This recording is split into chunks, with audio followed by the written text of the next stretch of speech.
Hello, everyone. It's Bina 007 here. And oh my goodness, we're going to talk about Joker Folie à Deux, the sequel to Todd Phillips' ridiculously, wildly successful Joker film starring Joaquin Phoenix.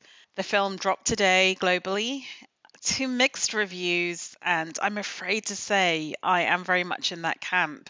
This is a strange, tonally dirge-like slog of a film. There are flashes of brilliance, and it's certainly high concept, but it's just so samey. There is no narrative propulsion, and it really does not justify its 138-minute count 'em running time.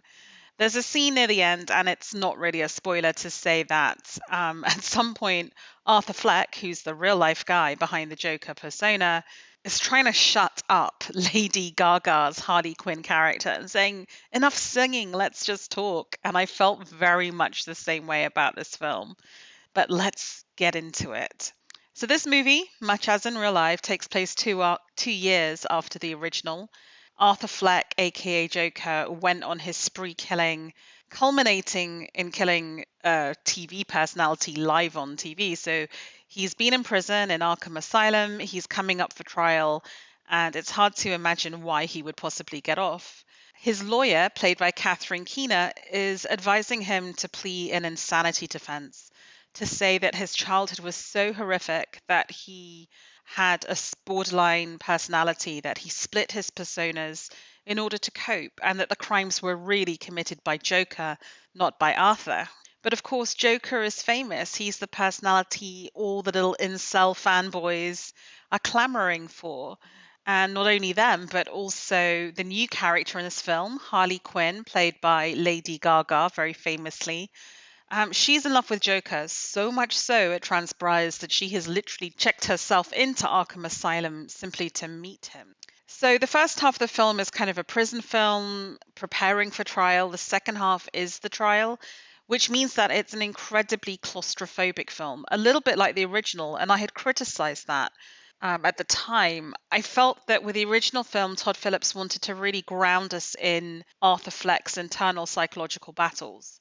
And the price of that is a very claustrophobic film. But of course, in that film, he was out and about in Gotham City creating chaos. Whereas in this film, there are very few characters, very little happens. So in the first half of the film, it's basically Arthur, his love interest. There's the defense lawyer, Catherine Keener, and Brendan Gleeson playing a really sort of like nasty, tough guy prison guard. And that's kind of it. And in the second half of the film, we're in the courthouse, and so you then have the judge. You've got a very young Harvey Dent, played by Industries Harry Lawty. Lovely to see our favourite Robert Spearing getting another role. But again, it's very claustrophobic. It's all very much in Joker's or Arthur's psychology. And at first, he's in love. This is Joker in love, and you get all the songs, all the old show tunes as Joker and Harley Quinn are singing together of their love and their plans for the future. But they're all very well done individually. You have this breathy, realistic singing, and my goodness, it must be hard for Lady Gaga to sort of keep her voice in check when she's really so good, when she's quote unquote in real life with Joker. There are a couple of numbers that are very staged when he's in full fantasy flight that get the big song and dance kind of visuals and where she really can belt out the tune. And it's good to see that, good to see her letting loose. But my goodness, they're all individually good. But when you get to the 10th number, it's like, please just stop singing and speak. Like, let's move this story along.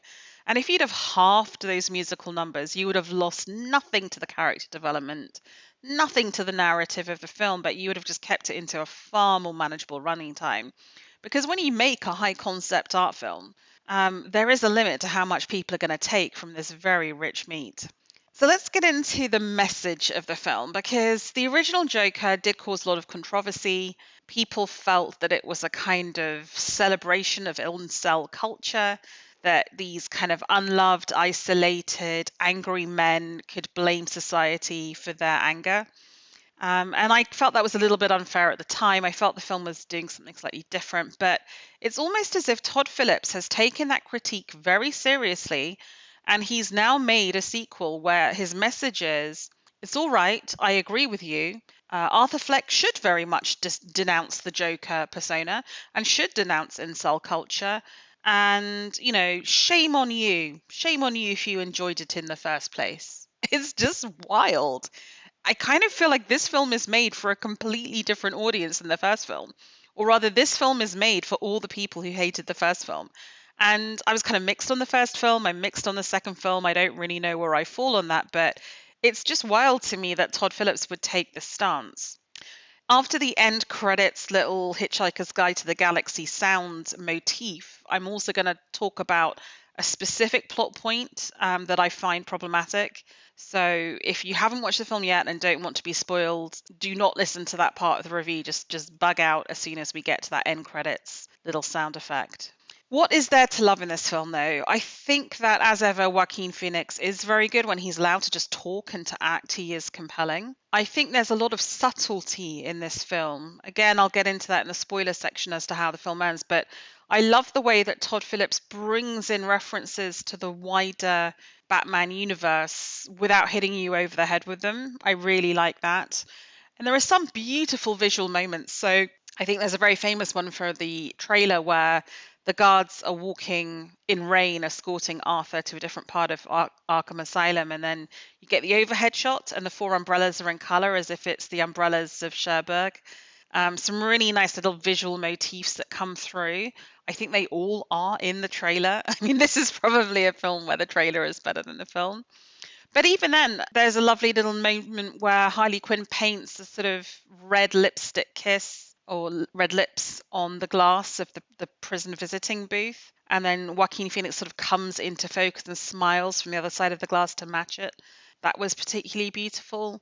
So there are flashes of visual brilliance that I really loved. I think the soundtrack is strong. I think the sound design is strong.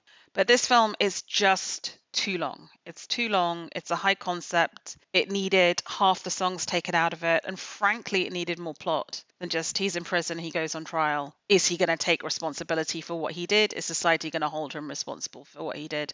That's not enough. It's not enough to fill a feature film. It's not a plot. It's a half-hour postscript. And it's kind of ironic, actually, because one of the songs they use a lot is That's Life. And the lyric is, riding high in April and cast aside in May. And I really thought, my God, is that what's going to happen to Todd Phillips' career? Because I can't see the original fans of Joker going for this film. I don't think it's going to do well at the box office. I could be horrifically wrong. I hope I am, because people have put a lot of effort into this film, but it doesn't feel like a film that's going to do well. Anyway, I'm sure you will all go watch Joker and make up your own minds. Like I said, 138 minutes long, R-rated, open globally. Go see it. Let me know what you think at Bina007.com or find me on Threads. Okay, folks, this next part is going to be spoiler-filled. If you have not seen the film, do not listen to this part. I think what we're meant to think is that Arthur Fleck comes back to his Arthur persona and decides to reject the Joker persona in his closing statement on the back of his prison inmate's death at the hands of the guards. It's a very fleeting scene where they this young kid who idolizes Joker is singing a song, the prison guard kind of suffocates him to death. You don't really see the impact on Joker in the moment. But after that, he decides to disavow Joker. And I wasn't sure, but as I left the film, I was turning to the person I was with and saying, is that what caused the about turn? I think it would have been way stronger to have that U-turn driven by the evidence given by Gary Puddles, Joker's friend, or Arthur Fleck's friend from the first film, played with beautiful poignancy by Lee Gill. And actually, people are going to talk about the performance of Joaquin Phoenix and Lady Gaga. By far the strongest, most moving performance in this film is Lee Gill as Gary Puddles. And I'm really pleased people are seeing what he can do. That, to me, would have made the perfect moment for Joker to renounce being Joker. It would have made much more emotional sense. More positively, in this spoiler-filled section, I really love the fact that they hint, I think, in that final explosion at the courthouse, that this is now what's going to scar Harvey Dent and make him Two-Face. And I think they also hint that the young kid who idolizes Joker and kills Arthur it's very out of focus actually in the background, cutting, giving himself the Chelsea smile and sort of smearing the blood and becoming the actual Joker. Now that Arthur has sort of disavowed that personality. I have to say, I was so tired of the singing. I really wished in that final scene with Lady Gaga that Arthur had just, when she kind of abandons him and disavows him, that he pushed her down those iconic steps. One last murder for the road would have been hilarious. Anyways, hope you enjoy the film, and thank you once again for listening. Bye.